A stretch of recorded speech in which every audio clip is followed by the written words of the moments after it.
All right. Whatnot update number 20. So I have done Whatnot for 5 consecutive months, which was my goal. When I started it in February, I said I'm going to do it all the way till June. So today's the 31st of May.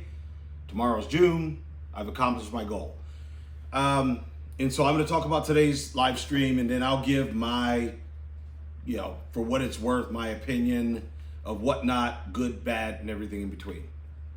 So when I started in February, hell, there was snow on the ground. And my first 4 live streams, I sold things. I didn't sell, $8,000 or $700 worth, but I would sell 110 or 55 or, whatever, $70 each time. And so it was good because I was paying for ads on the platform, which was driving people to me, which was great. I do think that Whatnot really boosts new sellers. They do a good job of pushing new sellers. So that may have contributed to me selling well. And then I think the second month, I didn't sell every week, but I would sell maybe every other week. So I didn't sell the first week of the second month, and then the second week I did, the third week I did, and the fourth week I did. So that's the first 2 months. Then after that, I had 3 months where I sold one thing in 3 months. And like anyone, it can get demoralizing. You just kind of feel like, what the hell are you doing it for? And so I feel like I learned a good bit about the platform. I certainly learned a lot about live stream talking and conveying and communicating. But the last month and a half in particular, you almost start just going through the motions. Like, I had committed to do it. I said I'd do it. I would do it every Sunday. And I would go on just knowing I wasn't going to have much engagement. And sometimes there would be really decent engagement, meaning people would be on a live stream and you could tell that they were listening, but you wouldn't get a lot of conversation. And I don't know if it's, every week I offered something different. And so I don't know if those weeks, the things I offered, just there was no one out there that was interested or what. But, I developed kind of a feeling of like, you just always feel like you're ice skating uphill. And, that's a bad feeling. You're used to going places and selling your stuff, and then doing Whatnot, you're projecting and to the world, and crickets are chirping. It's kind of radio silence. So you get kind of tired of that. But today's live stream, I kind of went on. I just took some of the stuff that I had left over from the Indy 500 pop-up shop and some of the things that I had left over from Taste of Cincinnati. And I uploaded the stuff late today. I had an IU piece that I put on there as kind of my thumbnail. And, right from I started it at 4 o'clock, and like 4 o'clock in 2 seconds, someone popped on and goes, "Hey, how's it going? I've been really excited to see this. I was wondering what you would have." And it's not someone that I've conversed with before. He lives in the upper UP of Michigan.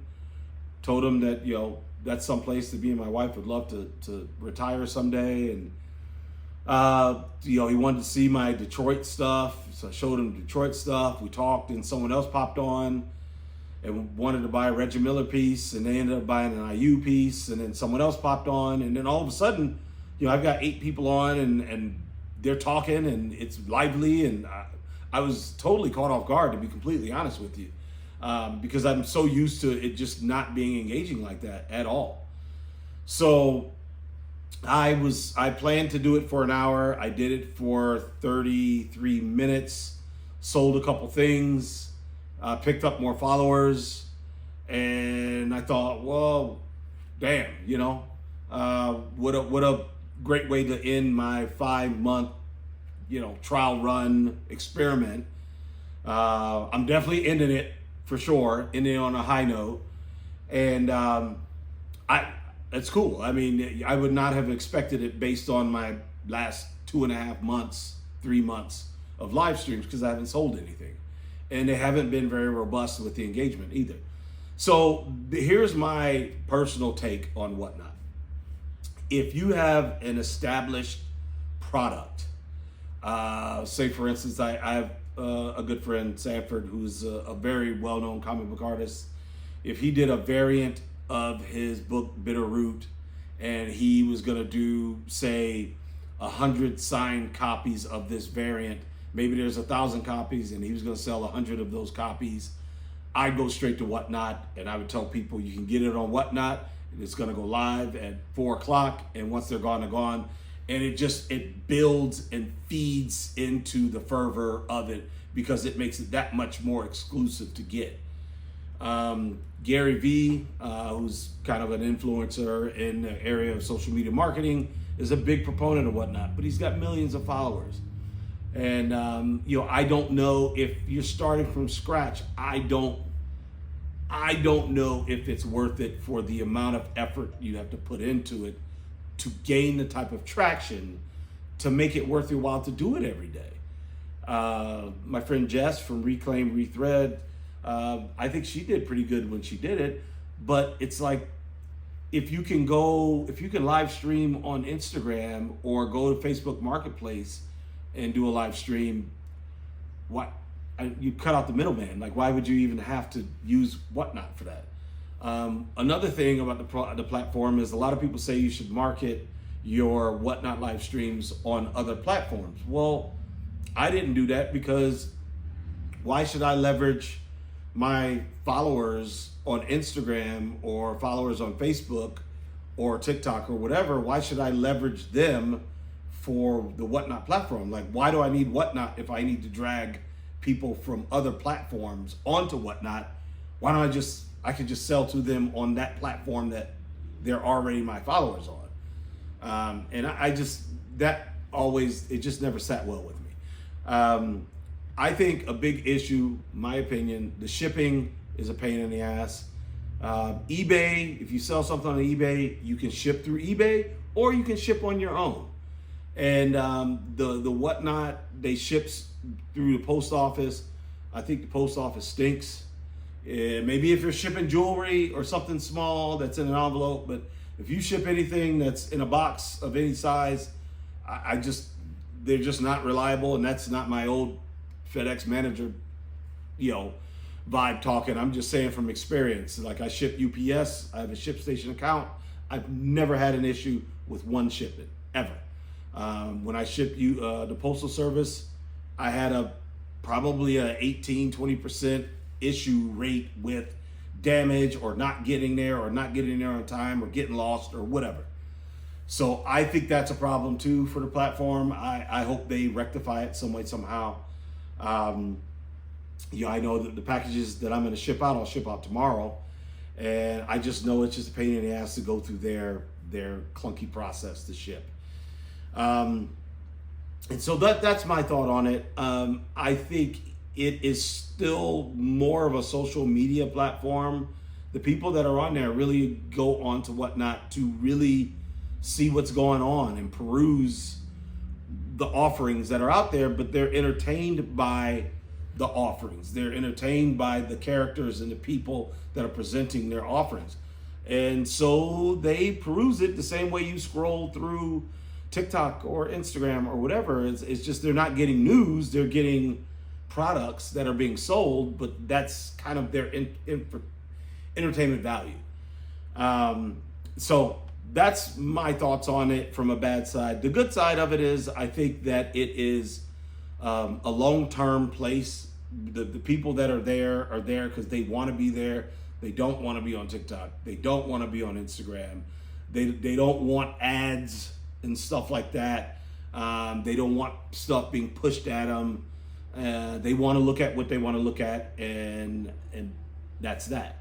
Like I said, if you have an established name, established brand, I think it could be really, really good, because I think you can make it more exclusive by going through Whatnot.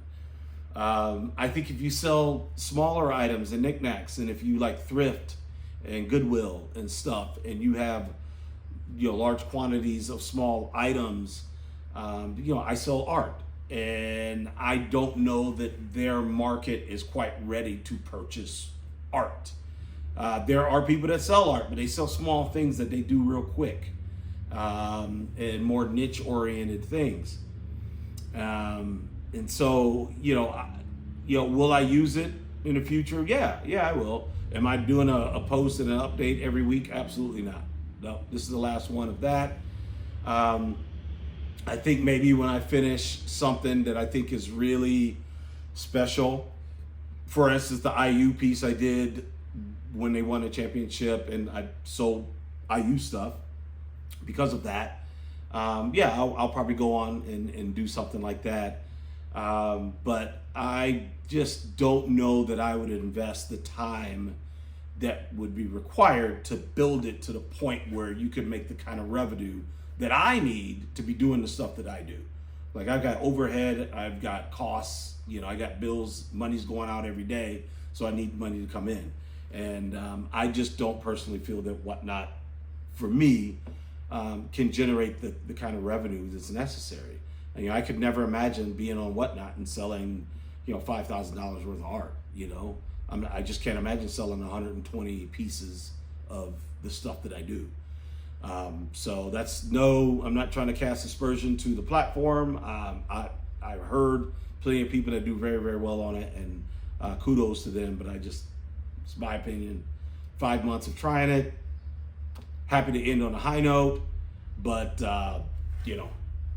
it's a wrap for me. So whenever I do it again, if something great happens, I'll pop on and say something about it, but until such time, I'm out.